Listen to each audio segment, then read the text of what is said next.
আভাস মাল্টিমিডিয়া, সৃষ্টিতে দৃষ্টি অটুট।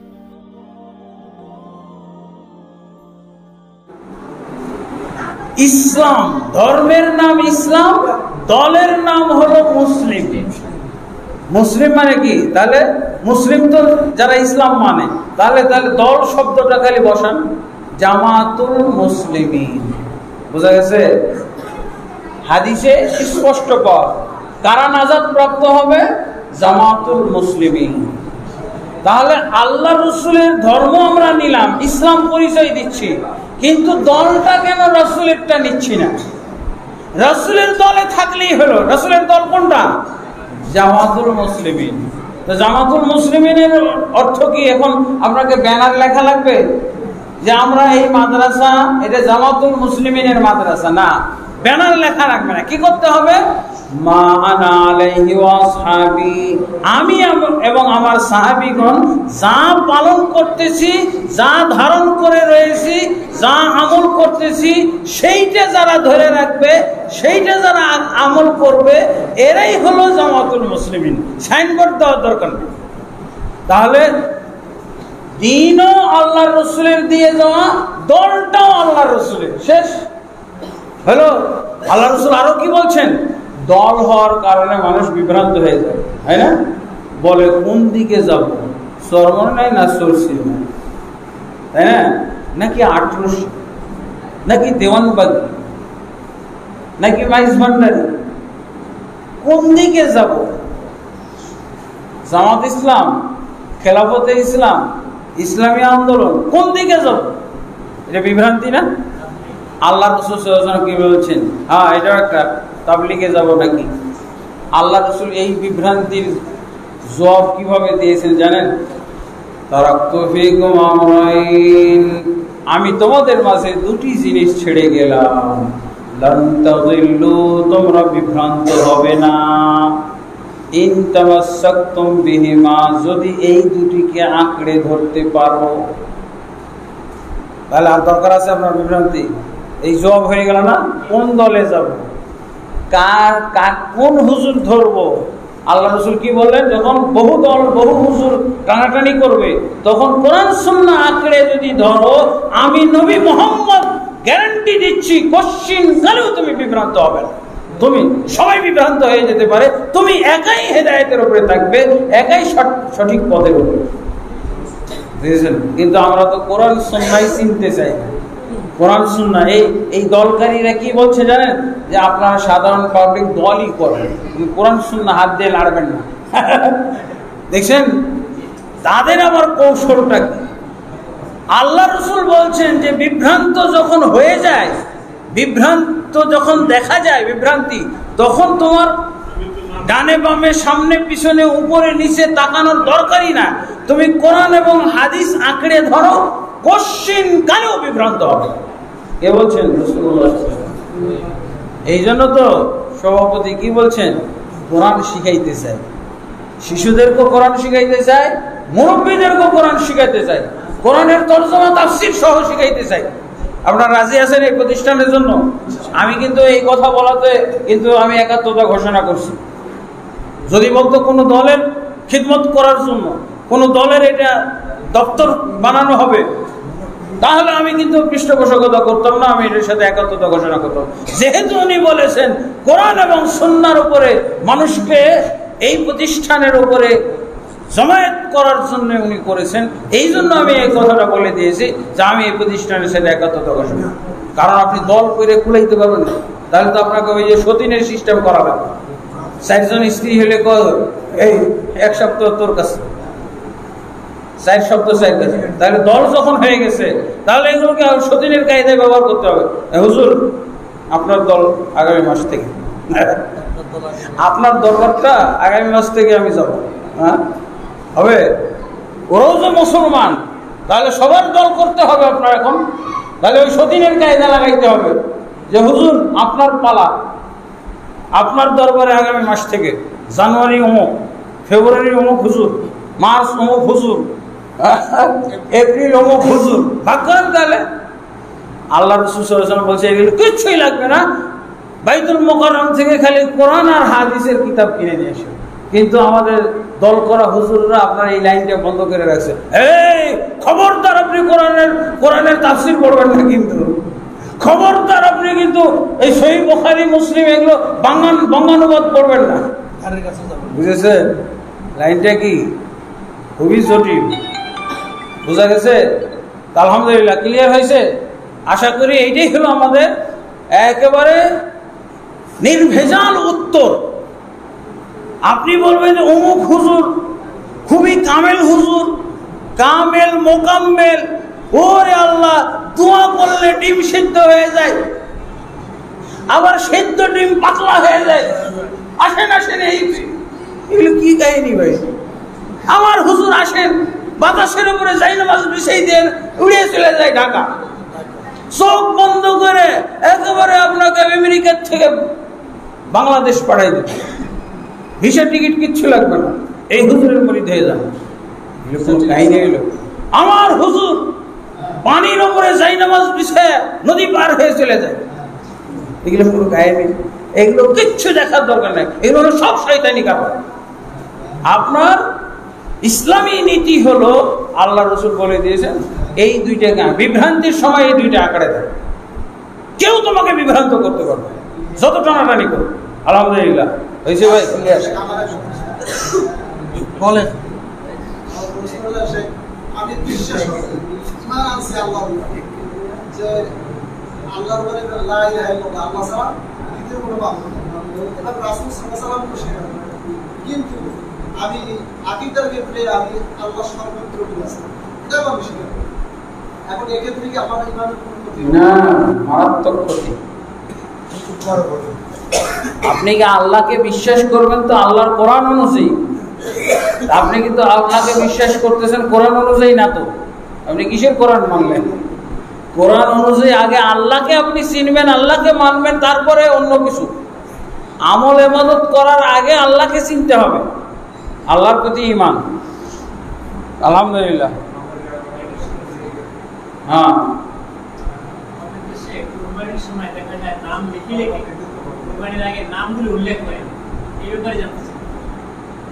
কুরবানি 7 ভাগে কুরবানি দিলে জবাইয়ের পূর্বে 7 জনের নাম উচ্চারণ করা কোনো প্রয়োজন নাই, বরং এটা নিষ্প্রয়োজন। কারণ আমরা 7 জন একত্রিত হওয়ার অনেক পূর্বেই আল্লাহ জানেন এই 7 জন অমুক সনের কুরবানিতে শরীক হবে। এটা কখন? আসমান জমিন সৃষ্টির 50,000 বছর আগে আল্লাহ জানেন। সেই আল্লাহকে আপনি এই নাম পড়ে পড়ে শোনানোর কি দরকার? বললে অসুবিধা আছে কি? হ্যাঁ, বললে অসুবিধাটা হলো এইটাই যে রাসূল সাল্লাল্লাহু আলাইহি ওয়াসাল্লাম যে দায়িত্বটা, যেই ঝামেলাটা চাপাই দিলেন না, ওই ঝামেলা আমি নিজেই চাপাই নিলাম। হ্যাঁ, তারপরে অসুবিধা দেখা যায়, অনেক সময় অসুবিধাটা নগদ হয়ে যায়। অমুক কইরে ওই যে হাত দেখেছি, এখন নাও, ওখানে তো বলাই হয় আল্লাহুম্মা তাকাব্বাল মিন, হ্যাঁ ফুলান ইবনে ফুলান। হ্যাঁ, ঠিক আছে। আপনি যেটা বলবেন সেটা কি? এই যে ইত্তেবা কাকে বলা? ইত্তেবা হলো, আর ইত্তেবার ব্যাপারে কি বললাম, কমও করা যাবে না, বেশিও করা যাবে, আর রদ বদল করা যাবে। 3টা নিয়ম ইত্তেবা বা রাসূলের অনুসরণের ক্ষেত্রে, 3টা ব্যাকরণ। কম করবেন না, বেশি করবেন না, রদ বদল করবেন, তাহলে আপনার ইখতিলাফ হবে না। তাহলে দেখেন এই 7 জনের নাম আপনার আসমান জমিন সৃষ্টির 50,000 বছর আগে আল্লাহর খাতায় লেখা আছে। আমি কষ্ট করে টোকায় 7 জন জমা করলাম, কিন্তু আল্লাহর খাতায় 50, আসমান জমিন সৃষ্টিরও 50,000। তা আপনি বিসমিল্লাহ বলার আগে এই নামটি উচ্চারণ করে কাকে বুঝাইতে চাচ্ছেন? আপনি যদি আমলটা আল্লাহর জন্যই করেন তাহলে এই নামের তো দরকার নাই। আপনি আল্লাহ রাসূল যেভাবে বলেছেন, হ্যাঁ বিসমিল্লাহ আল্লাহু আকবার, হ্যাঁ মিনকা ওয়ালাকা, আল্লাহ তোমার পক্ষ থেকে এই পশুটা পেয়েছি আর তোমার জন্যই দিয়ে দিচ্ছি, উৎসর্গ বিসমিল্লাহ আল্লাহু আকবার। তারপরে এতটুকু বলতে পারেন যে 7 জনের পক্ষ থেকে, যেমন ভাবে আল্লাহ রাসূল বলতেন আমার এবং আমার পরিবারের পক্ষ থেকে। পরিবারের তো মেলা অনেকগুলো লোক, জীবিত মৃত অনেক লোক সিরিয়াল করে বলা যাবে? আল্লাহ রসুলে সংক্ষেপে বলতে আমি আমার এবং আমার পরিবারের পক্ষ থেকে। 7 ভাগের উপরে তো আর দেওয়া যাবে না, সাতের নামটা বললাম। আচ্ছা, নামটা যে উচ্চারণ করতে হবে এত বাধ্যবাধকতা, বিপদেও পড়ে যায়। দুইজন নাই, কই গেছে ওরা? বলছে না থাকুক, আল্লাহ তো বলছি আল্লাহ তাকাব্বাল মিন ফুলান ইবনে ফুলান। হ্যাঁ, তাহলে এই নামগুলো উচ্চারণ করা রাসূল সাল্লাল্লাহু আলাইহি ওয়াসাল্লাম থেকে পাওয়া যায় না। 7 ভাগ পাওয়া যায় কিভাবে? আদহা রাসূলুল্লাহ সাল্লাল্লাহু আলাইহি ওয়াসাল্লাম আন আইলাতিহি আন উসরাতিহি বাকারা। আল্লাহ রাসূল সাল্লাল্লাহু আলাইহি ওয়াসাল্লাম তার পরিবারের পক্ষ থেকে একটি গরু জবাই করেছিলেন। পরিবার পাওয়া যায়, তো আপনি আমার পক্ষ থেকে, পরিবারের পক্ষ থেকে এটা বলতে পারেন, কিন্তু সিরিয়ালি নাম বলার দরকার নেই। কারণ কি? নাম বলতে গেলে এটা হলো অতিরিক্ত। আল্লাহ রাসূল সাল্লাল্লাহু আলাইহি ওয়াসাল্লাম অনুসরণ করতে হবে, বাড়ানো ছাড়া, কমানো ছাড়া, রদবদল ছাড়া। ঠিক আছে? আলহামদুলিল্লাহ। এরপরে কি?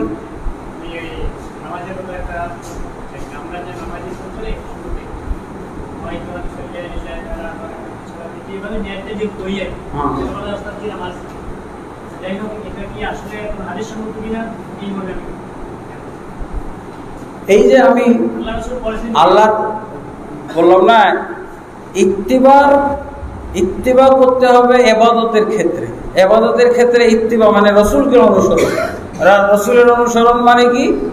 কমানো যাবে না, বাড়ানো যাবে না, রদ বদল করা যাবে না। এর মধ্যে পড়ে আপনি যে নামাইতো, আল্লাহ রাসূল সাল্লাল্লাহু আলাইহি ওয়াসাল্লাম নিয়ত করতে বলেছেন, নিয়ত পড়তে বলেননি। আপনি তো নিয়ত পড়তেছেন। নিয়ত কাকে বলা হয়? আন-নিয়া হিয়া আমালুল কলব। কলবের বা অন্তরের কাজকে নিয়ত বলা হয়। মুখে যখন বললেন তাহলে নিয়ত না, ওইটা তাহলে আপনার বাক্য, অভিব্যক্তি। যতক্ষণ পর্যন্ত অন্তরে থাকবে ততক্ষণ পর্যন্ত ওকে নিয়ত বলা হবে। এই জন্য জিজ্ঞেস করা হয়, ভাই আপনার নিয়তটা কি একটু বলেন তো। নিয়ত মানে তো পড়তে থাকবে না, নিয়তটা কি এটা জিজ্ঞেস করা হয়, ভাই আপনার নিয়ত কি বলেন। তো আমরা তো নিয়ত পড়ার বিষয় বানাই ফেলছি, তাহলে তো আর জিজ্ঞেস করার দরকার নাই। প্রত্যেকের যা যা নিয়ত হবে খালি পড়তে থাকবে। তাহলে এই যে নিয়ত পড়ার এই সিস্টেমটা নাই, এটাকে বিদআত বলা হয়। এবং অনেকে এর ব্যাপারে কড়াকড়িও করেছে, কঠিন কড়াকড়ি, শাস্তিরও কথা বলছেন। কারণ এতে এই কাজ করতে গেলে সালাতের, যখনই আপনি ইত্তিবার ভিতরে গন্ডগোল করবেন তখন আপনার ইবাদতে গন্ডগোল হবে। এই যে নামাইতো পড়তে পড়তে দেখা যাবে যে আপনার রুকুটাই ছুটে গেল, অথচ রুকু পেলে আপনি রাকাতটা পেয়ে যেতেন। অথচ নামাইতো এইটা এই আরবা না সালাসা এগুলো করতে করতে দেখবেন যে আপনার রুকু শেষ। অবশ্যই বেদাতের একটা আলামত, নিদর্শন হলো যে আপনার ইবাদতে ক্ষতি করবে। বেদাতে ইবাদতে ক্ষতি করবে। একবারে যেদিন থেকে আমরা নিয়ত পড়া শুরু করি সেই দিন থেকে কিন্তু ক্ষতি হয়েছে এই মুসলিম সমাজে। দেখেন, মক্তবে পড়তে গেছিল অনেক ছাত্র আমাদের কাছে বলে যে হুজুরের কাছে নামাইতোর পড়া দিতে পারে না, মাইর খেয়ে পালাই আসছে। এই জুমার নামাজের নামাইতোটা কর, মাইর দিছে, মাদ্রাসার পড়াই বন্ধ। দেখছেন বেদাতের ক্ষতি কত। এই হলো বেদা। আল্লাহ রাসূল এই জন্য হাদিসে আছে, মুবতাদা কওমুন বিদআতান ইল্লা রাফা আল্লাহু মিনহুম সুন্নাতান মিসলাহা। যখনই কোনো জাতি কেউ বেদাত আবিষ্কার করবে তখন আল্লাহ তার শাস্তি স্বরূপ তাদের থেকে একটা সুন্নত উঠিয়ে দেবেন। সুন্নত মানে রীতিনীতি উঠিয়ে নেবেন। ইসলামের রীতিনীতি যদি বলি তাহলে ফরজ উঠে যায়। এই যে আপনি নামাইতো করতে দেখা যায় রুকুটা, আমাদের দেশে এমনি তো রুকু শর্ট করে, অল্পক্ষণ থাকে রুকুর মধ্যে। আমি নামাইতে করতে আপনার প্রথম রাকাতটাই ছুটে গেল। অথচ আল্লাহ রাসূল আপনাকে নামাইতে করতে বলে নাই। অন্তরে নিয়ত, এটা তো একেবারে 1 সেকেন্ডের ব্যাপার। বোঝা গেছে? অন্তরে বুঝবেন, অন্তরে বুঝার নাম হলো নিয়ত। বোঝা গেছে? আলহামদুলিল্লাহ, আমি প্রায় 10টা ক্ষতি দেখেছি নামাইতো পড়ার, 10টা ক্ষতি। যাই হোক, এই জন্য আল্লাহ রাসূল সাল্লাল্লাহু আলাইহি ওয়াসাল্লামের অনুসরণে যদি আপনি আমল করেন, আমলগুলো খাঁটি হবে, নির্ভেজাল হবে, ঝামেলাও থাকবে না। আলহামদুলিল্লাহ। এরপরে শেষ প্রশ্ন আমি বলছিলাম যে আমরা সালাম ফেরানোর পরে আমাদের আমলটা কি? আমরা বেশিরভাগ সময় হয়তো মোনাজাত করি, হাত তুলে মোনাজাত করি। আলহামদুলিল্লাহ, বুঝছি। সালাত সমাপ্ত সালাত শুরু করব কিভাবে, এটাও রাসূলের ইত্তেবা অনুসরণে, সালাত সমাপ্তটাও করব রাসূল সাল্লাল্লাহু আলাইহি ওয়াসাল্লামের অনুসরণের মাধ্যমে। তো অনুসরণটা কি? রাসূল সাল্লাল্লাহু আলাইহি ওয়াসাল্লাম সালাম ফিরার পর আল্লাহ রাসূল সাল্লাল্লাহু আলাইহি ওয়াসাল্লাম মোনাজাত করতেন সালাতের ভিতরে। আল্লাহ রাসূলের মোনাজাতটা কি ছিল? সালাতের ভিতরে। সহিহ বুখারীতে 6টা হাদিস পাওয়া যাবে, ইন্না আহাদাকুম ইযা কামা ফিস সালাতি ফাইন্নাহু ইনাজি রাব্বাহু। যখন কোনো ব্যক্তি নামাজে দাঁড়িয়ে যায় তখন ওই ব্যক্তি তার প্রতিপালকের সাথে মোনাজাতে লিপ্ত হয়। 6টা হাদিস সহিহ বুখারী। তাহলে আমরা বলেছি যে রাসূলের ইত্তেবা করতে হবে, কমানো, বাড়ানো এবং রদ বদল করা যাবে না। দেখেন এখানে রদ বদলটা কি হয়ে গেছে। আল্লাহ রাসূল বলছেন নামাজটাই মোনাজাত, আর আমরা বলছি নামাজের পরে মোনাজাত।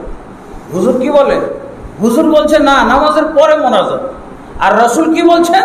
চেঞ্জ হইলো, রাসূলের সাথে গরমিল হলো। আমার রাসূলের সাথে গরমিল হলো, হুজুরের গরমিল হলো। রাসূল বললেন নামাজটাই মোনাজাত, আমি বলছি না, নামাজের পরে মোনাজাত। বুঝা গেছে?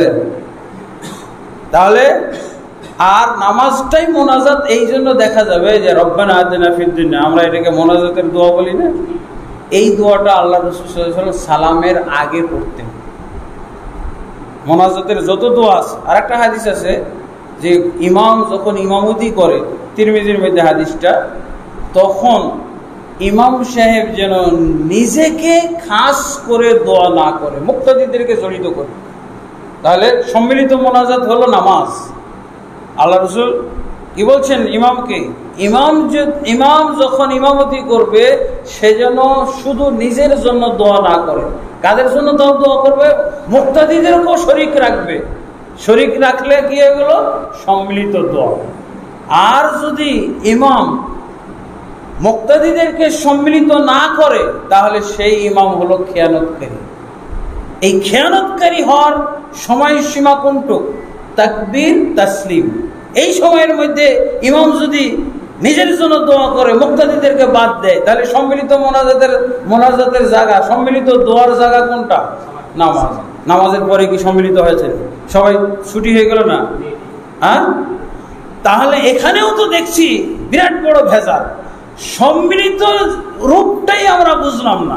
যখন সম্মিলিত অবস্থা, যখন আমরা বাইন্ডিং এর মধ্যে আসি ইমাম মুক্তাদি, তখন আমি সেটাকে সম্মিলিত দোয়া বলছি না, আমি আমার সালাম ফেরার পরে এবার সম্মিলিত বুঝতেছি। এখন এটা কি রাসূলের সাথে গরমিল হয়ে গেল না? এখন তো স্বাধীন, সবাই নিজের নিজের দোয়া করবে। এই জন্য একজন মনীষী বলেছেন যে নামাজের পরে কোনো দোয়া নাই। কি আছে? জিকির আজকার আছে। নামাজের পরে কোনো দোয়া নাই, দোয়া একাকী দোয়া নাই, সম্মিলিত দোয়া নাই। কি আছে? জিকির আজকার আছে। জিকির আজকার আর দোয়ার মধ্যে পার্থক্য কি? জিকির আজকার হইল ফিক্সড দোয়া। এই যে দেখেন মসজিদে ঢোকার সময় কি দোয়া পড়ে? আল্লাহ মাফতালে জোহরের টাইমে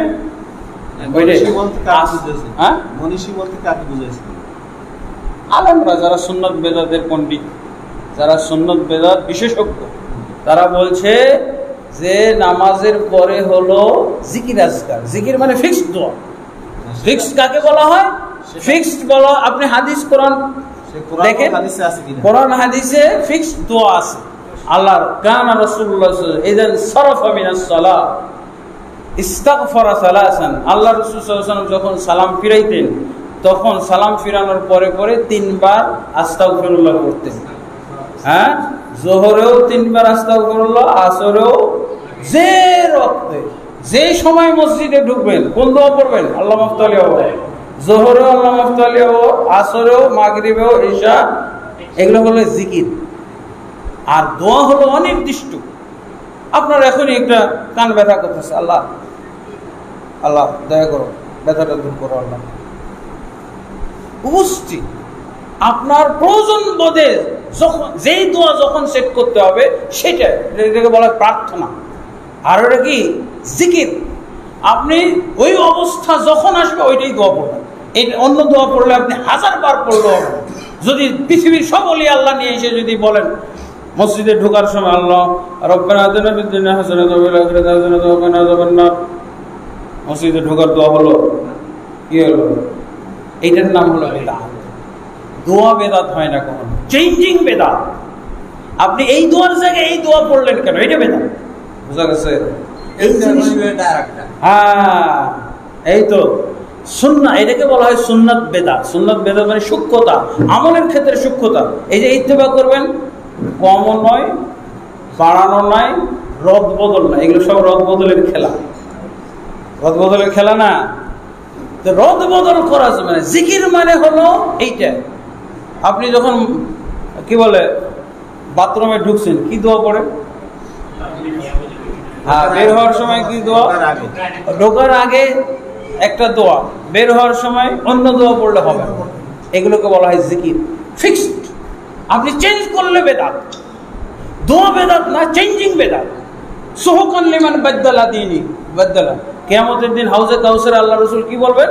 কিছু লোককে বলবেন, দূর হ হতভাগারা নামাজি। তারপর আল্লাহ রাসূল বলবেন, দূর হ লিমান বাদদালা বাদি, আমার পরে যারা তাবদীল করেছিল, বদল করে দিয়েছিল। লিমান গায়্যারা বাদি, সহিহ বুখারী এবং মুসলিমের হাদিসে এই দুইটা শব্দ আছে। তাদেরকে তাড়ানোর কারণ কি? নামাজি। আল্লাহ রাসূল চিনতে পারবেন, তাদের নামাজের চিহ্ন দেখে চিনতে পারবেন, কিন্তু অপরাধ এগুলো করেছে। ধর্ম পালন করতে, দিন পালন করার ক্ষেত্রে এই জগা খিচুড়ি করে দিন, অসুবিধা কি? দোয়াই তো, দোয়া করলো বেদাত, দোয়া করলো বেদাত। দোয়া তো বেদাত না, চেঞ্জিং বেদাত। আল্লাহ রাসূল এই জন্য তো তাদের বিরুদ্ধে, তাদেরকে তাড়াবেন, বলবেন কি? সুহকান লিমান বাদদালা বাদি, দূর হতভাগা উম্মত, তোমার জন্য আমার হাউজে কাউসারের পানি পান না, এক ফোঁটা পানি নেই। দূর হ, কেন? অপরাধটা কি? বাদদালা বাদি, আমার পরে পরিবর্তন করে দিয়েছে। লিমান গায়্যারা বাদি, আমার পরে তুমি রদবদল করে দিয়েছিলে আমার দ্বীনের মধ্যে। দূর হ। বুঝা গেছে? তাহলে রদবদল আর চেঞ্জিংটা কত বড়টা মারাত্মক অপরাধ। নামাজি ব্যক্তিরও হজে কাউসারের পানি পান না। এই জন্য ইবাদত এবং আমল করাটাই বড় জরুরি না, সূক্ষ্মভাবে করাটা হলো জরুরি। যদি কারণ ইবাদত আমল করেও বিপদে পড়তে পারে। 3 জন সাহাবীকে আল্লাহ রাসূল বহিষ্কার ঘোষণা করেছিলেন উম্মত থেকে। কাদেরকে? তাহাজ্জুদ গুজার, সারা বছর নফল রোজা পালনকারী। আরেকজন বলছে, আমি বিবাহ বন্ধনে আবদ্ধ হব না, খালি আল্লাহর সাথেই আমার সম্পর্ক থাকবে। কি বলেছেন আল্লাহ রাসূল? মান রাগিবা আন সুন্নতি ফালাইসা মিন্নি। 3 জনের অপরাধ কি ছিল? ভালো ছিল না? আমাদেরকে অপরাধী বলবো না, কিন্তু কি ঘটেছে? এই অপরাধ চর্চা করেছে। সুহকান লিমান বাদদালা। আল্লাহ রাসূল তাদেরকে হুমকি দিয়ে দিলেন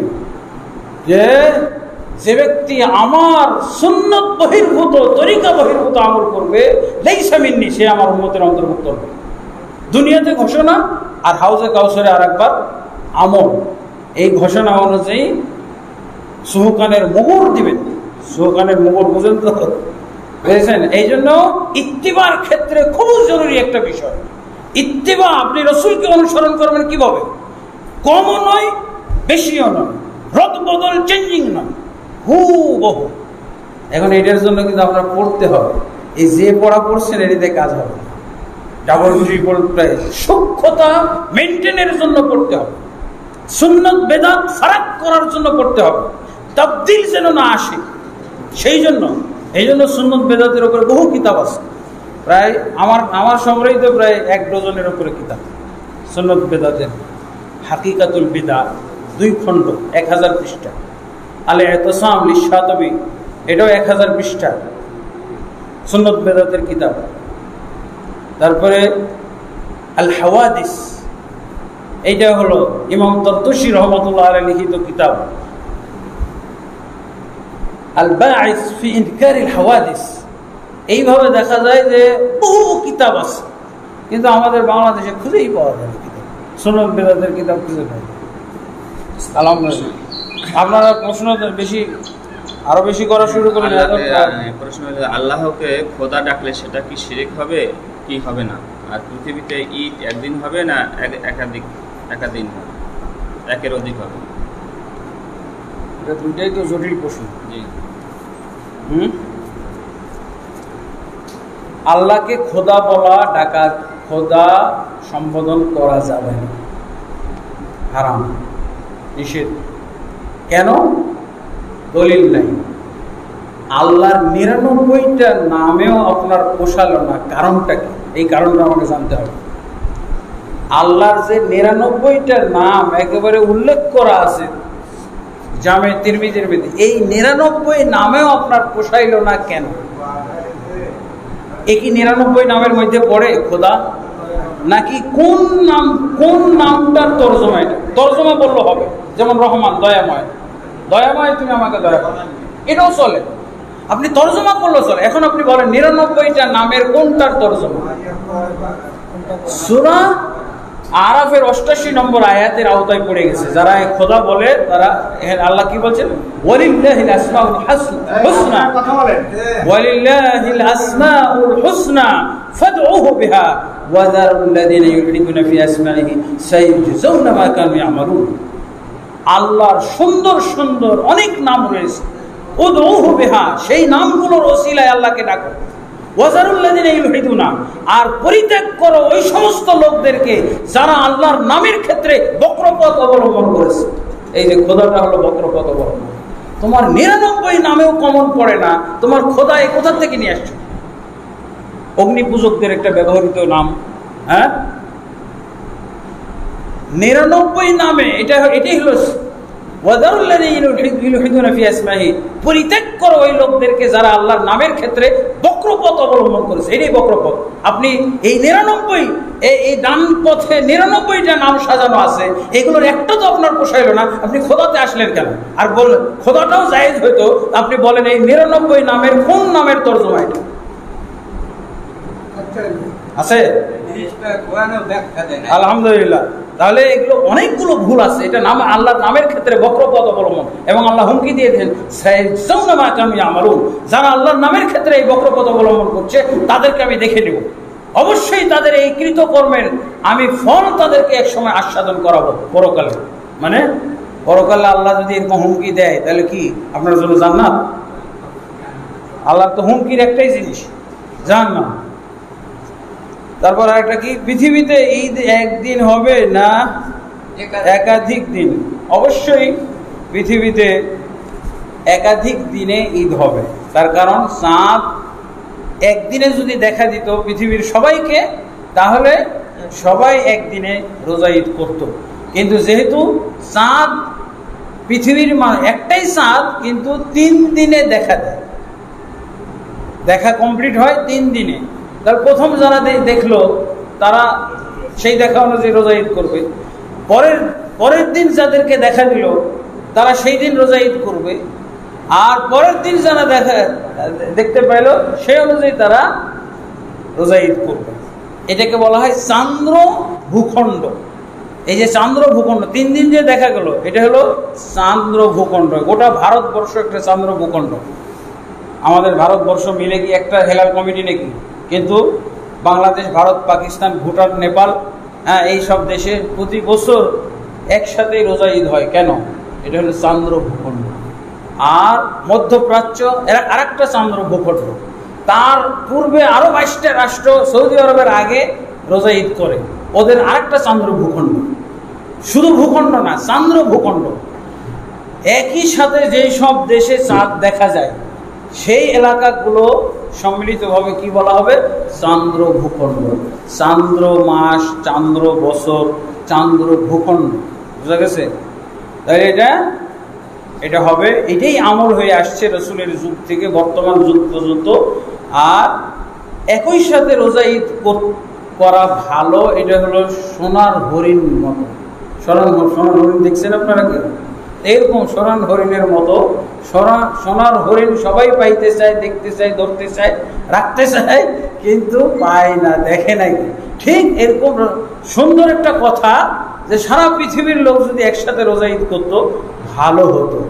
কিন্তু ভালো তো হয় না এই পর্যন্ত কেউ দায়িত্ব নিতে পারে নাই, দায়িত্ব পালন করতেও পারে না।